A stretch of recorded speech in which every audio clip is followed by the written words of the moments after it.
क्या आप भी हैं ऐसे अंधे प्यार में जहां कीमत मौत से चुकानी पड़ती है। ऐसे ही एक घटना यूपी के मेरठ से सामने आया है जो पूरे देश को झकझोर के रख दिया है। इस बार लाश को ना फ्रिज में, ना कुकर में, ना ही बैग में। इस बार पत्नी ने अपने प्रेमी संग मिलकर अपने ही पति का कत्ल करके शव को 15 टुकड़ों में काट कर पानी के ड्रम में डालकर सीमेंट से कब्र बना दिया है। नमस्कार, मैं नीतीश कुमार। उत्तर प्रदेश के मेरठ में हुए सनसनीखेज सौरभ राजपूत हत्याकांड में एक के बाद एक चौंकाने वाले खुलासे हो रहे हैं। इस हत्याकांड ने हर किसी को झकझोर कर रख दिया है। लोगों का गुस्सा बढ़ता जा रहा है। कई साल पुरानी प्रेम कहानी का खौफनाक अंत खुद की मौत से होगा, सौरभ को शायद इस बात की जानकारी नहीं था। मुस्कान और साहिल ने जिस तरह से सौरभ की हत्या की है उससे पुलिस विभाग को भी चौंका दिया है। 800 रुपये की 2 चाकू, 300 रुपये का उस्तरा और डॉक्टर के पर्चे से हत्या की साजिश रची गई। आइए जानते हैं इस वीडियो में आगे आखिर क्या कुछ हुआ इस पूरे मामले में। 2015 में सौरभ और मुस्कान की मुलाकात हुई। दोनों ने एक दूसरे का मोबाइल नंबर लिए। उसके बाद प्यार का परवान चढ़ा और दोनों ने मिलकर एक साथ रहने का फैसला लिया।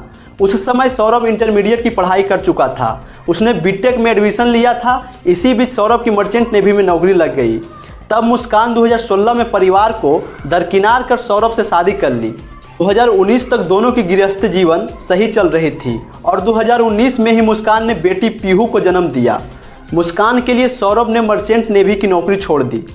सौरभ को नौकरी छोड़ना घर वालों को नहीं पसंद आया और उन्होंने उसको ताना देने लगे।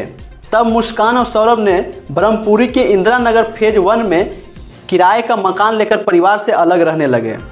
मुस्कान और बेटी पीहू का खर्च अधिक होने की वजह से सौरभ ने लंदन जाने का निर्णय लिया। 2023 में सौरभ लंदन नौकरी के लिए चला गया।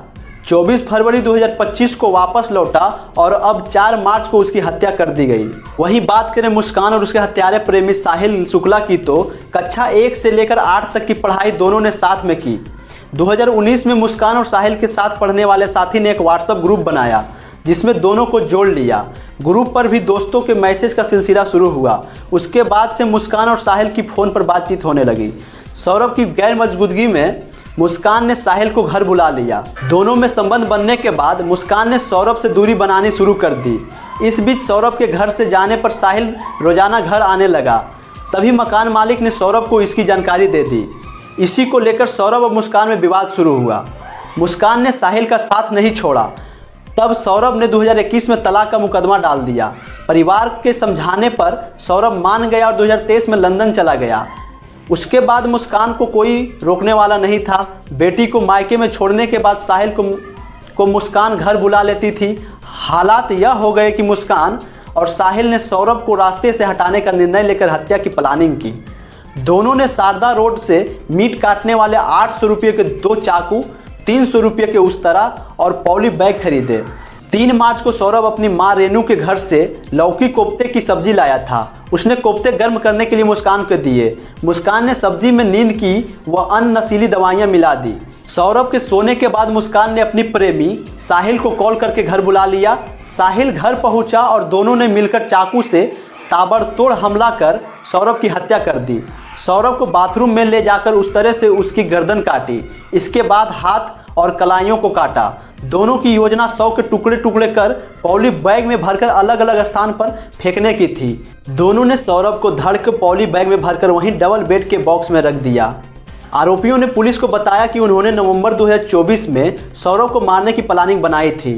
उसे रास्ते से हटाने के बाद दोनों एक साथ रहना चाहते थे। इसके लिए उन्होंने नवंबर में ही गांव-गांव जाकर यह पता किया था कि जानवर के मरने के बाद उसे कहां दफनाया जाता है, ताकि हत्या करने के बाद वह सौरभ को शव का वहीं दफना सके और किसी को कुछ पता भी ना चले। बाहर न ले जाने के कारण आरोपियों ने शव को घर में ही ड्रम में रखा था और सीमेंट डालकर चमड़ा को गलाने की कोशिश कर रही थी। बॉडी कई पार्ट्स में थी, दांत हिल रहे थे, स्किन ढीली हो गई थी। सीएमओ डॉक्टर अशोक कटारिया ने कहा कि अपने 30 साल के करियर में ऐसा आज तक नहीं देखा। सौरभ की मां ने पुलिस को बताया कि सौरभ की 6 साल की बेटी अपने पड़ोसियों को बार बार बता रही थी कि उसके पिता ड्रम में है, लेकिन उस दौरान किसी को भी बच्ची के बात पर भरोसा नहीं हुआ था। जो सौरभ पूरे परिवार का लाडला था, क्या सोचा था कि अंतिम समय में उसका चेहरा भी वह नहीं देख पाएंगे। बुधवार को पोस्टमार्टम के बाद जब शव टुकड़े में घर पहुंचा तो कोहराम मच गया। मां और बहन बार बार चेहरा देखने की गुहार लगाकर गिड़गिड़ाती रही, लेकिन यह संभव नहीं हो पाया। परिजन शव लेकर सीधे सूरजकुंड शमशान घाट पहुंचे, जहां सौरभ को परिवार ने अंतिम विदाई दी। सौरभ की हत्या के बाद उसके परिवार को मानो जैसे संसार ही उजड़ गया। अब परिवार में गुस्सा फूटा और साहिल और मुस्कान को फांसी की मांग की गई है। बाकी आप इस खबर पर क्या राय रखते हैं, हमें कमेंट में ज़रूर बताएं। खबरों में बने रहने के लिए इस चैनल को सब्सक्राइब कर लें। धन्यवाद।